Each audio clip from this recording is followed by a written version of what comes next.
video that I've been actively debating if I'm actually going to put out for probably a month now, possibly even longer than that, but I've decided to put it out. So here it is. Prayers are with John Force. Enjoy the video. I'll see you guys again at the end.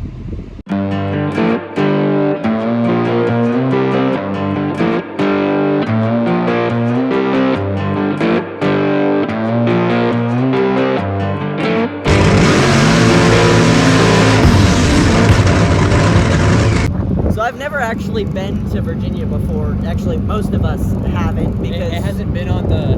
We haven't raced here in like 5 years, 4 years. I don't know. Dad said he raced here last time that they raced here, but I don't really know when that was. NHRA or IHRA?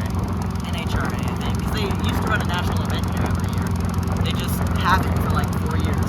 Ever since COVID, I don't think they've run a national event here, but it seems like this place is a super nice track. We weren't really expecting much from all the pictures online and stuff, but this place actually seems pretty decent. It makes me think of like a mixture of Maple Grove and Bristol. Obviously without the mountains, but yeah, the view is pretty cool. The view is really cool.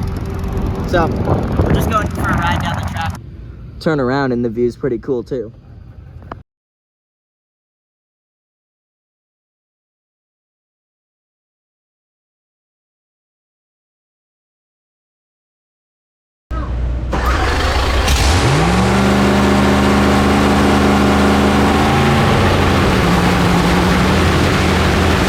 So, as per usual, we're a little bit short-handed this weekend, so I am starting my video, I guess the second clip of the video since we came out on the track the other day.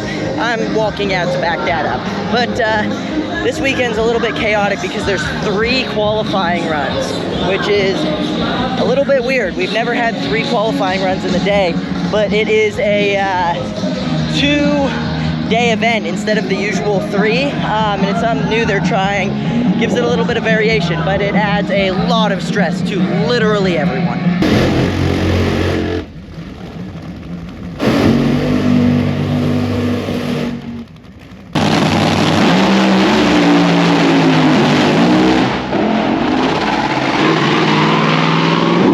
.469 at 190. Alright, let's do it again. Alright, we are mid-service. Austin is done with the bottom end, just putting the diaper on. Heads are on and torqued, and the rocker arms are on, and we're just waiting on Tyler to finish up the clutch. They were making some adjustments inside, so that's why he's running a little bit behind. And it is really, really, really hot out here. Literally, I feel like I'm swimming when I'm working because I'm covered in sweat, and it's so humid. So it's so much fun. So much fun, right, Gravy? Yeah. Again, we're far in the racetrack.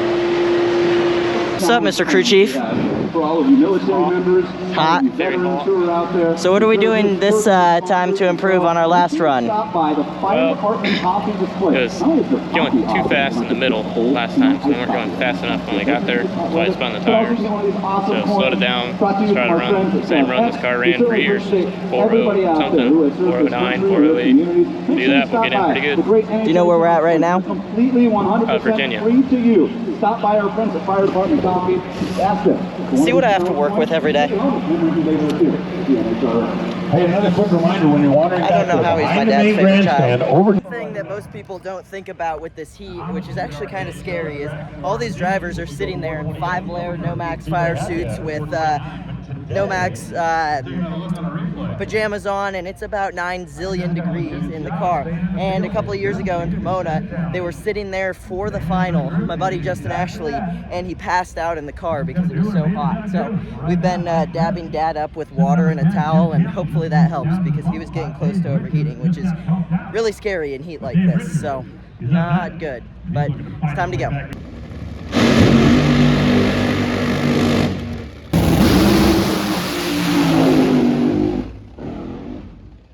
.486, 172. I think he pedaled it twice. Alright, I am on my way up to the lanes. That was a even more chaotic service than the first one earlier. We got down there and there was oil all over the headers, and I thought I looked in and saw like little chunks of aluminum in there. And I was like, oh great, we're gonna have to change a motor. So I called Austin and let him know, and we get it apart, and she was fine. What we found is the end rail gasket is what messed up. So put a new one on those on. We didn't have to change a motor, thank God. Just low on people is slowing us down as per usual, but it's all right. We made it up there.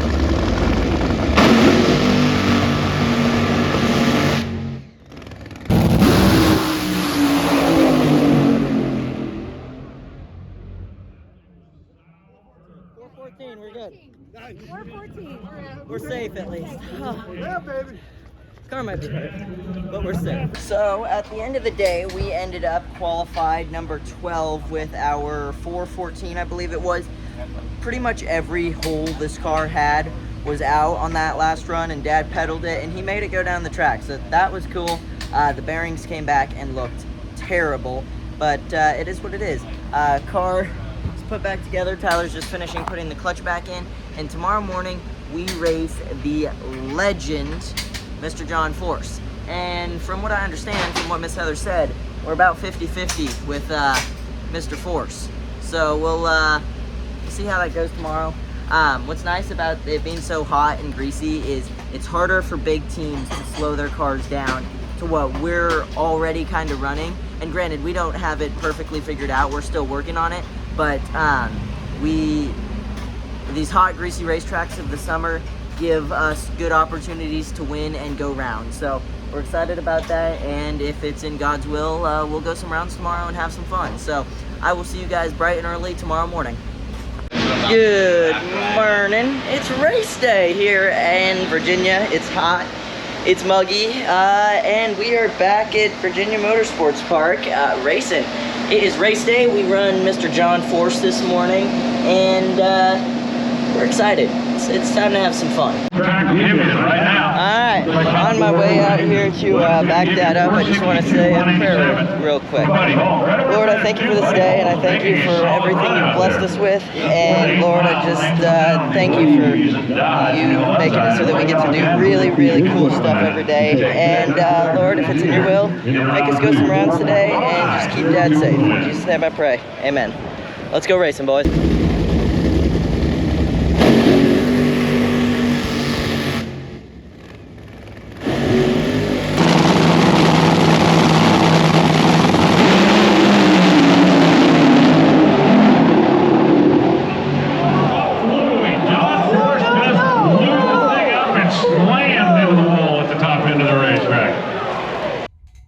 Banks it off of the right wall, and then the real big hit, in my eye, looked like when he came back across.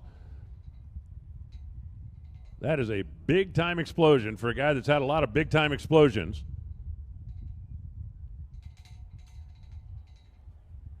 Wow, he didn't even get that wall. I thought he went over and banked off one and came back for the other, but look at this thing.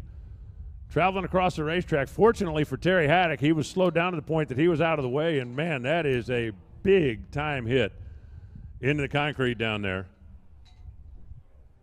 Said John Force has been through some very, very wild rides in his career.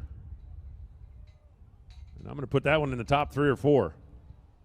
All right, so now that we know a little bit more of what just happened, I can talk about it a little bit.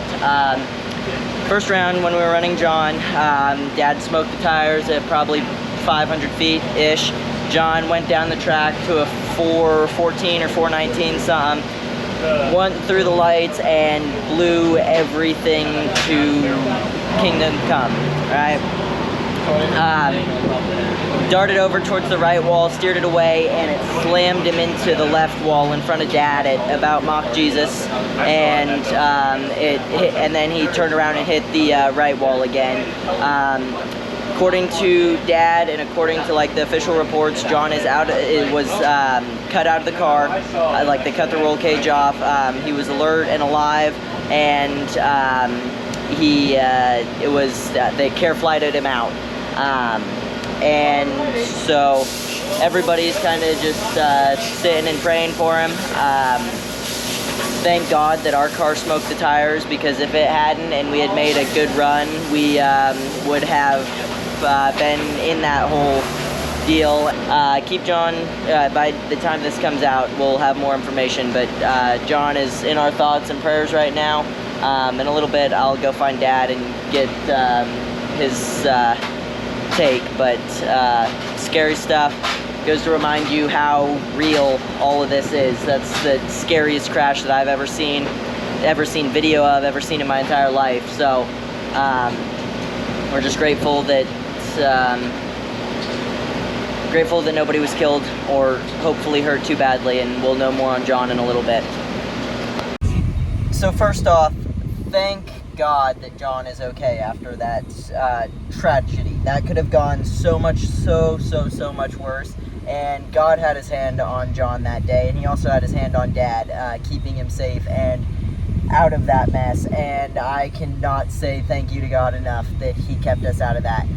One thing that only actually one person has called Dad and asked him, hey, how are you doing? Because as a driver in the other lane, that is got to be one of the scariest things that can happen, especially being in such close proximity. Now, I was scared out of my mind, Heather was scared out of her mind, Austin was scared to death, and I had a feeling that I could tell, I don't know how, I've got worse eyesight than the both of them, and neither of them could tell that he was okay, but I had a feeling I could tell that he was okay, that he was far enough back, that he wasn't going to get tangled up with John.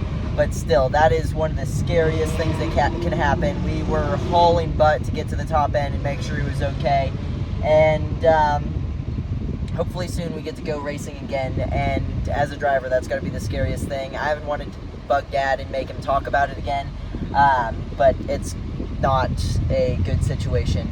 Again, thank the Lord that John is okay. Last kind of update that we got was he was back home. He's getting treated for traumatic brain injuries, and he's back like home. And Jack Beckman has been named as replacement driver for the rest of the year, hoping to get John his 17th championship. So honestly, I would love to see that in honor of John. Other than that, we don't really have any more information than the rest of the world. We're just praying for John to get better, and just, again, thank the Lord that he's okay. Yeah, on that note, we will see you guys again soon, and never give up.